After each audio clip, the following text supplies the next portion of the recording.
Hello everyone. आप सभी का स्वागत है इलेक्ट्रॉनिक पर। तो यहाँ हम आज डिस्कस करने जा रहे हैं another type of the problem related to the superposition theorem. So superposition theorem से रिलेटेड एक दूसरी प्रॉब्लम आप यहाँ देखने को मिलेगी। सो इस प्रॉब्लम के अंदर आप लोग देखेंगे यहाँ पे टोटल मिलाकर के तीन सोर्सेस कनेक्टेड है। First is 2 ampere, second one is 4 volt voltage source, and third one is the dependent voltage source. तो डिपेंडेंट वोल्टेज सोर्स है ये, जिसकी वैल्यू है 3 VR। अब ये जो डिपेंडेंट वोल्टेज सोर्स है ये डिपेंड करता है 2 ओम रजिस्टर के अक्रॉस वोल्टेज ड्रॉप की। ठीक। सो इस 2 ओम रजिस्टर के अक्रॉस जो वोल्टेज ड्रॉप है वो है VR। तो ये सोर्स इस पे डिपेंड करता है। बाकी आप यहाँ देखेंगे इंडिपेंडेंट सोर्सेस कनेक्टेड है। ये 2 एम्पियर का इंडिपेंडेंट करंट सोर्स है, ये 4 वोल्ट का इंडिपेंडेंट वोल्टेज सोर्स है। जैसा कि सुपरपोजिशन थ्योरम का प्रिंसिपल बोलता है कि सुपरपोजिशन थ्योरम एप्लीकेबल होती है ओनली फॉर इंडिपेंडेंट सोर्सेज की। सो ये डिपेंडेंट सोर्स है, इस थ्योरम के अंदर इसको कंसिडर नहीं किया जाएगा। ओके। सो इस सोर्स को ना तो आप ओपन कर सकते हैं ना ही शॉर्ट कर सकते। So let's start. आप लोगों से यहाँ पे पूछा गया है find the current in the 5 ohm resistance. ये आपको करंट कैलकुलेट करनी है। तो जैसा कि मैंने बताया था आप लोगों को, यहाँ पे ये इंडिपेंडेंट सोर्स है और ये भी इंडिपेंडेंट सोर्स है। यहाँ पे आप लोगों को सबसे पहला काम ये करना पड़ेगा, एक केस कंसिडर करना पड़ेगा। तो कंसिडर द केस वन। तो इस केस वन के अंदर आप लोग क्या करेंगे, सबसे पहले अपन ले लेते हैं इस 2 एम्पियर करंट सोर्स को। Consider 2 ampere source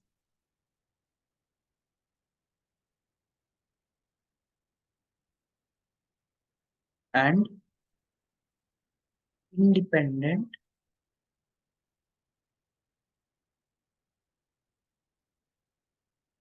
voltage source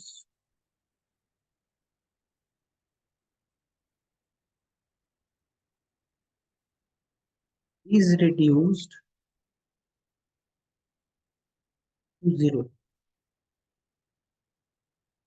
तो यहाँ पे आप लोग क्या करेंगे, वोल्टेज सोर्स को क्या कर देंगे, short circuit. Reduce to zero मतलब होता है शॉर्ट सर्किट। तो ये केस वन के अकॉर्डिंग अगर आप सर्किट की बात करेंगे तो सर्किट आपको कुछ इस तरीके से देखने को मिलेगा। तो 3 ओम रेजिस्टेंस, यहाँ पे करंट सोर्स कनेक्टेड है जिसकी वैल्यू है 2 एम्पियर। यहाँ एक वोल्टेज सोर्स था जिसको आपने शॉर्ट कर दिया है।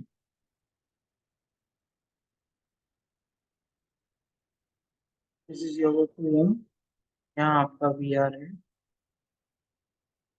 यहाँ एक 5 ओम रेजिस्टेंस कनेक्टेड है।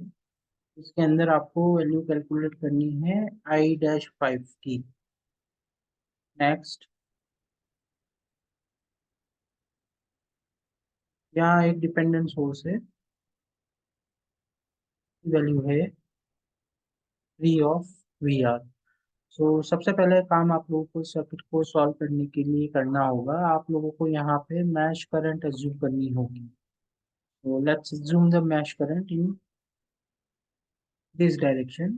Let's say this is your I2 and this is your I1। So clockwise direction में अपन एंटी क्लॉकवाइज डायरेक्शन में अपन लोगों ने यहाँ पे करंट को कंसिडर किया है। ओके। नेक्स्ट हम आपका यहाँ पे रहेगा, अगर आप ध्यान से देखते हैं इस सर्किट को तो सीधे सीधे आपको यहाँ पे I2 की वैल्यू देखने को मिलेगी जो कि इक्वल है 2 ओम, सॉरी 2 एम्पियर करंट की। Okay. So this is your equation number one. तो सेकंड मैच में जो करंट फ्लो हो रही है वो टोटल करंट आपको पता है जिसकी वैल्यू है 2 एम्पियर। ओके। अब आपको यहाँ सीधे सीधे राइट करनी है equation for mesh one. So write equation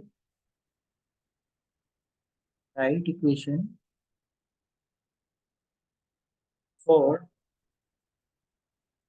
mash one. Mesh one के लिए इक्वेशन अपन लोगों को यहाँ पे राइट करनी है। तो इक्वेशन राइट करते हैं अपन लोग यहाँ पे इस तरीके से।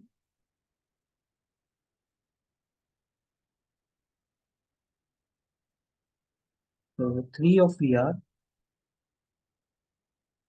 Minus 5 of I1 minus 2 of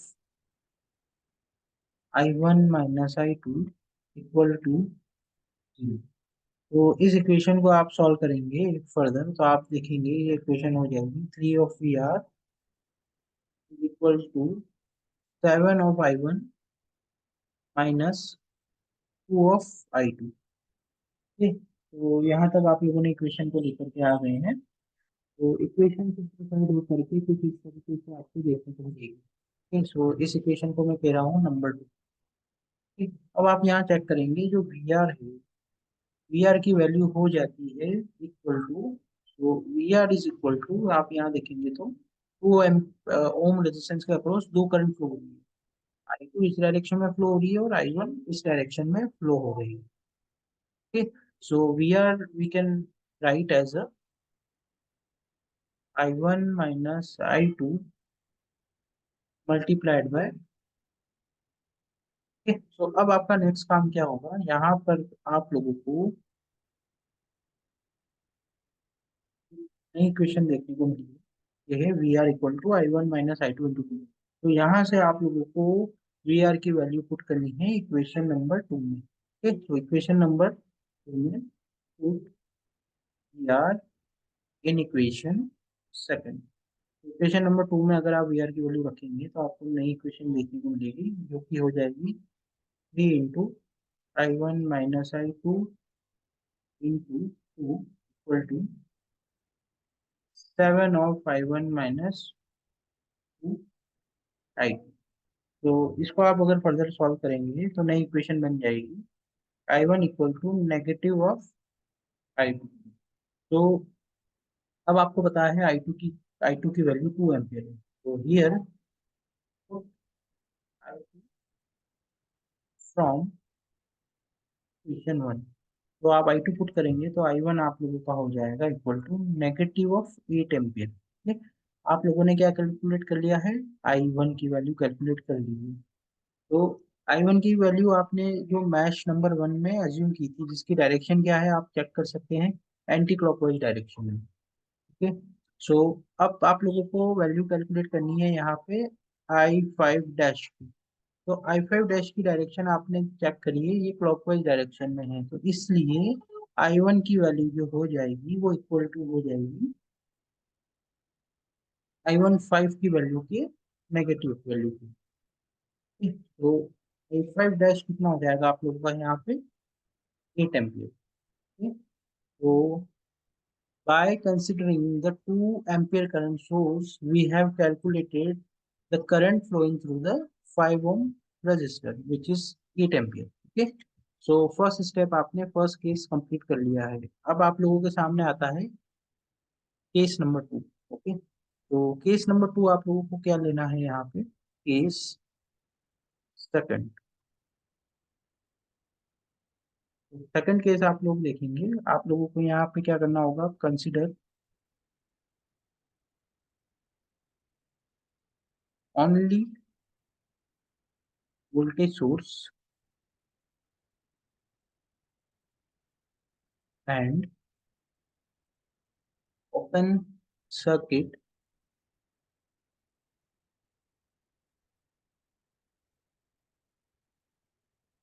current source.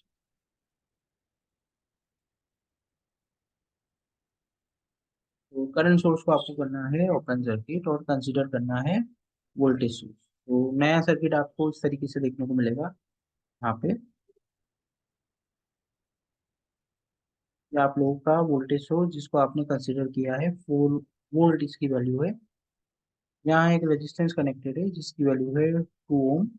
यहाँ पे आपका वी आर अक्रॉस में है 2 ओम के, और इस जगह पे आप लोगों ने कनेक्ट किया हुआ था करंट सोर्स, जो कि क्या हो गया ओपन सर्किट। ओके, सो आगे फर्दर सर्किट आप लोगों का एज इट इज ही रहेगा। दिस इज योर 5 ओम, जिसके अंदर अब आपको करंट निकालनी है, उसको मैं एज्यूम कर रहा हूँ I5 डबल डैश। ठीक, यहाँ पे आपका dependent source as it is रहेगा, इसकी वैल्यू है 3 ऑफ VR।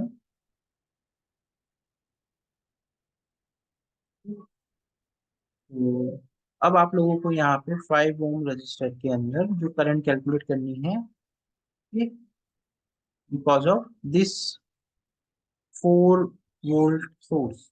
तो ये काम करने सबसे पहले KVL इक्वेशन राइट करनी पड़ेगी। तो apply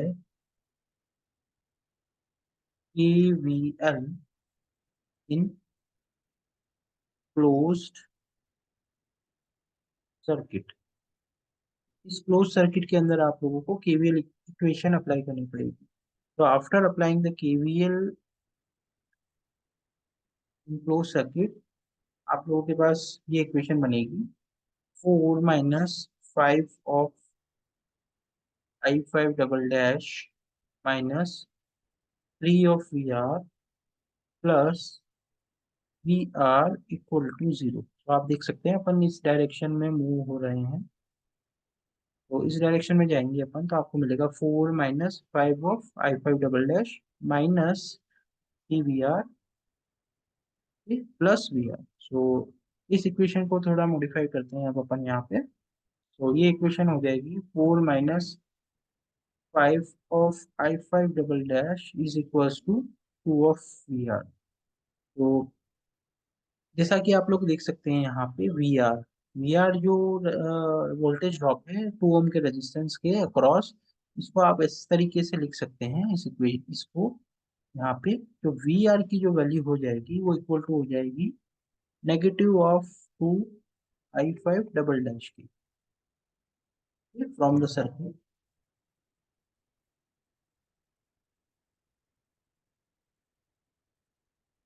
from the circuit VR is equals to -2 I5 double dash. तो अब यहाँ पे आप इस VR की वैल्यू को यहाँ पुटअप कर देंगे।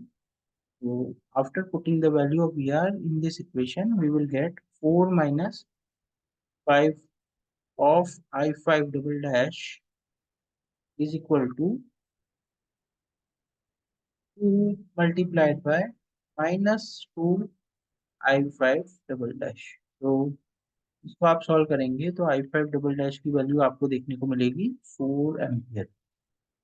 तो अब यहाँ पे आप लोगों ने I5 डबल डैश की वैल्यू निकाल दी है जो कि 4 एम्पियर है। ये वो कंडीशन थी जब आप लोगों ने खाली 4 वोल्ट की इंडिपेंडेंट सोर्स को कंसीडर किया था। ओके, सो अगर आप देखेंगे तो आप लोगों ने दोनों इंडिपेंडेंट सोर्स की वजह से इंडिविजुअल इफेक्ट आपने कैलकुलेट कर लिया है। ओके, आप लोगों ने 5 ओम के थ्रू करंट कैलकुलेट कर ली। फाइनल आंसर आप लोगों का हो जाएगा summation of the both sources individual effects. तो I5 जो हो जाएगी आप लोगों की वो इक्वल टू हो जाएगी I5 dash plus I5 double dash. तो अब यहाँ वैल्यू रख देते हैं अपन लोग। I5 डैश की वैल्यू आ रही थी मेरे पास में, ये रही 8 एम्पियर। और I5 डबल डैश की वैल्यू आ रही है मेरे पास में 4 एम्पियर। ये हो जाएगा 8 + 4 = 12 एम्पियर। तो ये आपका फाइनल आंसर होगा। तो इस प्रॉब्लम में आप लोगों ने ये समझा है कि सर्किट को with the help of the superposition theorem से कैसे सॉल्व किया जाता है जब उसके अंदर डिपेंडेंट सोर्स कनेक्टेड हो। Thank you very much. अगर आप लोगों को वीडियो अच्छी लगी हो तो प्लीज़ सब्सक्राइब करिए और लाइक करिए। Thank you.